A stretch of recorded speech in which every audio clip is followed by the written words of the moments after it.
kind of spontaneous. The head of University of Leipzig called me, and he asked me to produce some kind of conspect to discuss how we deal in Saxony and Europe with minorities. It's very difficult. About 14% of European citizens are part of a national minority, and when I look at the colleagues from Cameroon, they have 300 languages for 26 million citizens, so you can get the gist of how culturally rich this country is. So, and there are countries like France who just do not react to the fact that they do have minorities in their country.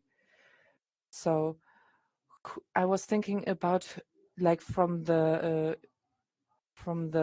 law side, who is responsible for that? Who is an expert? I know someone, I think, I said to myself. So I needed some kind of moment to ask this person, and now this is the opportunity. Dear Dr. Pfeil, are you prepared to support the University of Leipzig with me? Welcome to the stage.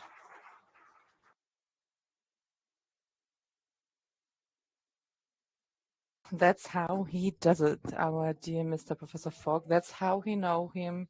He is the master of surprises.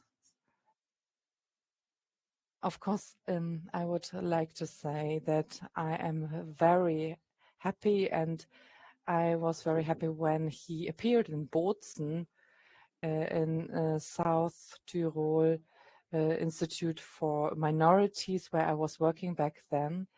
And then when we published our journal for European minorities, and he supported that, and he supported with his immense perspectives. So until that moment, I have never heard this very long, typical German word, culture, political sciences. So I realized that our topic of minorities can be transported into other regions of the European Union. Sadly, I brought a very tough topic today, the language culture policy of Ukraine today. It's a very tragic topic, and of course we as scientists would have liked to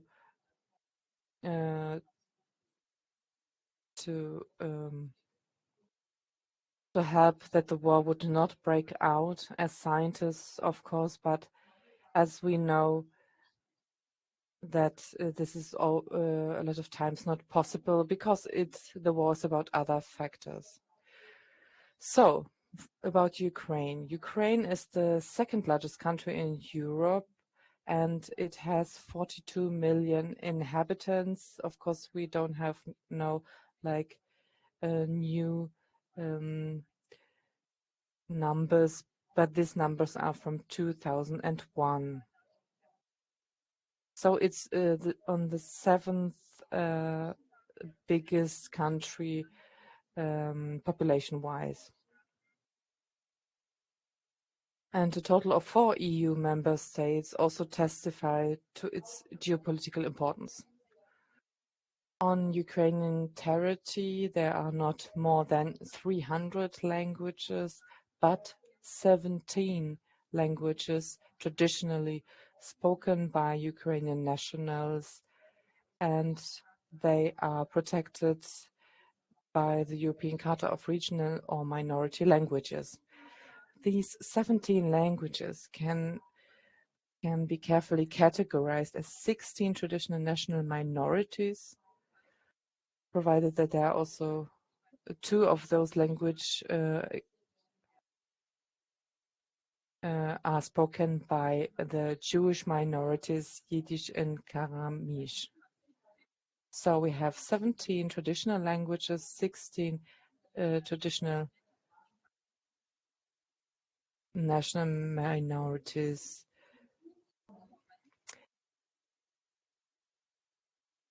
Since 2001, since the last census, we count 130 nationalities and ethnic groups.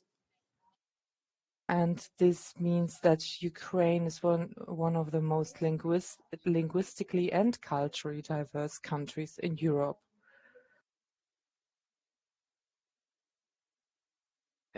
The idea of Ukraine as a nation and state is based on the so-called Kievan Rus, the Kievan Empire, which included large parts of today's Ukraine, but collapsed in 1045.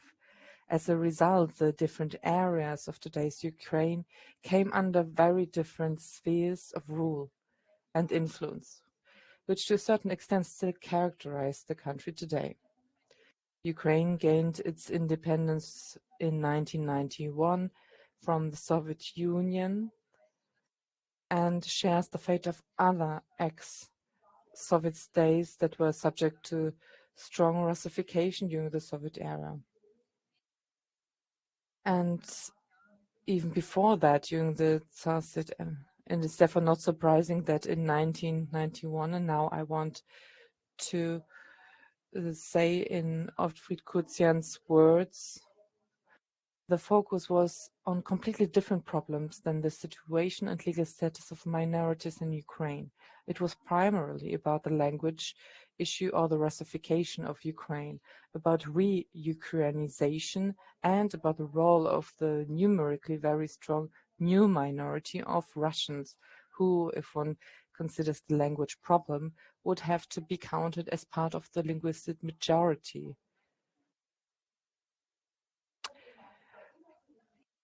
A fault line, Kuzian said in 2005 on the basic of independent Ukraine, a fault line runs through the country.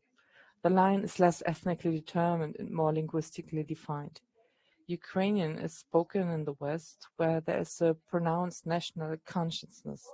Russian is spoken in the East, and Moscow is still regarded as the political epicenter.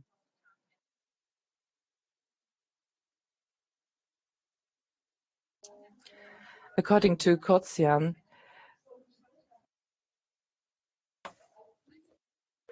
there had a special role to play in the initial phase of independent Ukraine, as it only became a minority as a result of the new border demarcation, therefore initially developed hardly any self-awareness and considered itself to be state-supporting, together with the Russian-speaking Ukrainians. In addition, the Russification policy of the Soviet area alone means that the number of Russian speakers still exceeds that of ethnic Russians, and this means that there are ethnic Ukrainians who speak Russian as their mother tongue, and also members of national minorities, as well as people with multiple identities. In addition to the linguistic fault line described above, which is not easy to demarcate, there is the tension that has prevailed in Ukraine since its independence between the ethnic conception of the nation, which focuses on re-Ukrainization, especially in Western Ukraine, and political conception of the nation, which tends to be more inclusive of minorities. A further related area of tension arises from the ideological foreign policy orientation of Western Ukraine towards the EU and the USA, which contrasts with the clear Moscow orientation of the East and the Russian-speaking regions. All of these factors have also characterized and influenced minority and language legislation in Ukraine since 1991 and have led to different results depending on their focus. So if we look at that, we can see that there is one older generation of these laws that de facto granted the Russian language in particular as a privileged status, at least compared to the other smaller minorities' languages. And in 2012, it was controversially discussed. At that time, the Venice Commission of the Council of Europe also asked for sufficient guarantees for the consolidation of Ukrainian as the sole state language. So this was criticized. The more recent generation of Ukrainian language and minority legislation after the impact of 2014, and we counter this in particular the law on education of 2017, the state language law of 2019, and the secondary education law of 22, and the indigenous peoples of Ukraine from 2021, and the minorities law and the media law, both from 2022. Compared to the previous generation of laws, the focus of these new regulations has clearly shifted in favor of the state language in terms of language policy. It is primarily about protecting Ukrainian, which has been severely repressed in the past. From the perspective of international and minority law, this has been critically analyzed several times by the Venice Commission of the Council of Europe. As a result, the Minorities Act of 2020 was amended twice again, on the 21st September and on the 8th of December 2023. There were made further amendments to the law at the same time, but also 4 other laws of this part of this new generation acts were amended. This immediate reaction to the opinions of European experts committees in terms of further adaptation to European standards can be explained at least by Ukraine's official application for EU membership in 2022, for which the so-called Copenhagen Association criteria also include respect for and protection of minorities.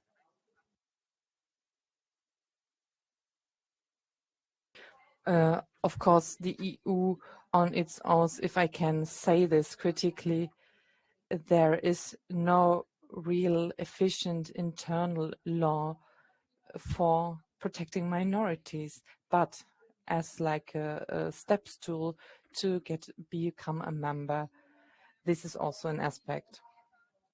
So looking at this new generation of law and commenting on them, I would like to say positively that some of these rules are according to the standards of the European Commission. There is a catalogue of human rights, but also like a catalogue to apply these rights individually.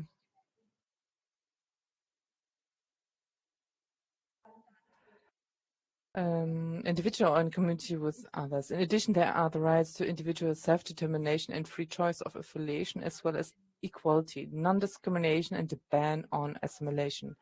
Now, recently, the state has also been obliged to work towards the actual equality of opportunities for members of minorities in economic, social,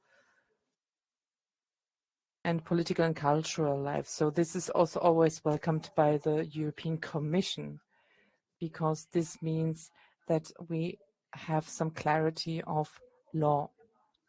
However, this may be problematic part now. It should also be mentioned that the Minorities Act contains restrictions on individual, human, and minority rights in many sectors of private lives, or maintains the problematic provisions of the state language. Now I would like to choose some examples. This means that, for example, for like public language, maybe for films, there is only the Ukrainian language allowed, but For example, for sporting events, also foreign language or other languages are permitted in addition to Ukrainian, but not explicitly minority languages. For publishers and bookshops, for example, there are 50% quotas for Ukrainian language projects, with exceptions only in relation to indigenous languages or minority languages that are also official EU languages.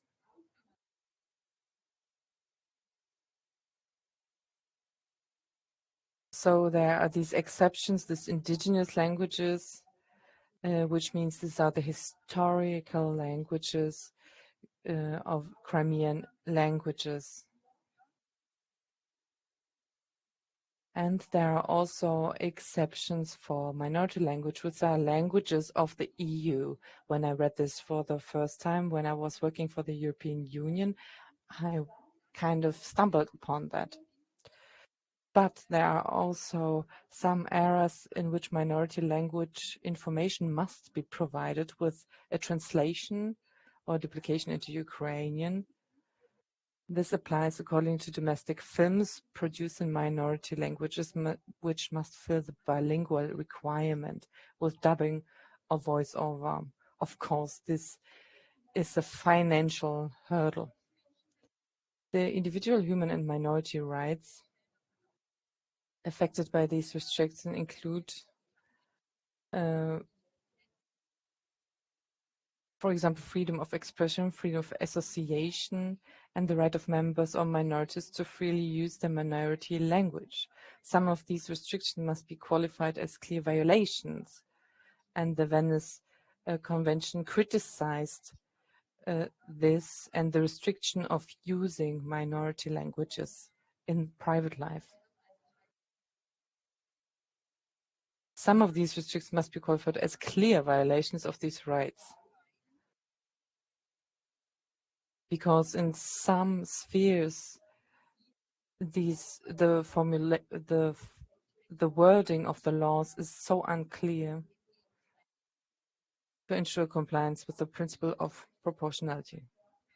Finally, I would like to talk about education. In Ukraine, in the beginning, the rules were very open for minority languages. Now it says that we only have the possibility for the 3 indigenous languages to finishing your A levels. This was kind of to wake you up a bit. But also the other languages,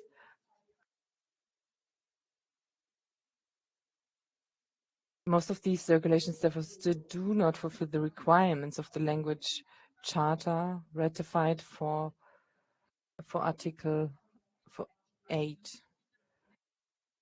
And this is in contrast to what Ukraine has said they would oblige to.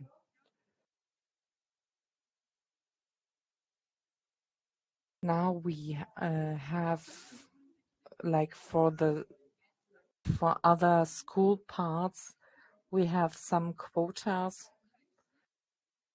which means that about 80% of non-European minorities, and also other quotas for EU minority languages. But after it was criticized by the Venice Commission, Ukraine changed their rules to children who have started school earlier, and now there was a renewal again. And this means it's also very great to hear that also people speaking indigenous people's languages are able to be educated in their language, with exception in Ukrainian literature and Ukrainian history, and but this only counts to EU minority languages, not for everyone else. So this is a result which we can call discriminating against some parts of the people, because we have so many different indigenous languages. In the first class of school, we have the indigenous languages, and they are protected by a different law, which is very good that there's this law. This is like these, we're talking about these traditional languages which were developed in Crimea. But in principle, there is a very problematic diversion. We have the indigenous languages, the EU languages, and the non-protection and the discrimination against of non-EU languages. For example, these we could maybe call them third-class languages, which include Belarusian, Gagauz, Moldavian, Romanian, Ruthenian, Yiddish, and Russian, which is the biggest minority language, which is spoken by 18% of the Ukrainian population. So we can say that there are three classes of protection of the minority languages. I think it's very good that these indigenous languages are protected, but when we look at this at the point of law, that we distinguish between EU languages and other languages, it's not acceptable. So concluding, I think when we take all the legal aspects into account, when it comes to Ukrainian language culture policy, we have to look also at the war and other aspects of cultural love. And I know that personally, I only can talk about one small part of the whole conflict, but we do have to take into account the language culture policy and the historical, domestic and foreign policy circumstances. Have the annexation of Crimea to think about in 2014 and the invasion of Ukraine in 2020. And now, of course, we are in a tragic situation of war. Ukraine is a country rich in history, languages and cultures, which at the same time shows the described dramatical rift between East and West, between political and ethnic nation, between Russians and Ukrainians, or meaning between Russian and Ukrainian. And so this means Ukraine has this mammoth task of preserving its own national language as cultural integration factor, while at the same time adequately protecting minority languages in its country. The Venice Commission already described this challenge in 2011 as follows.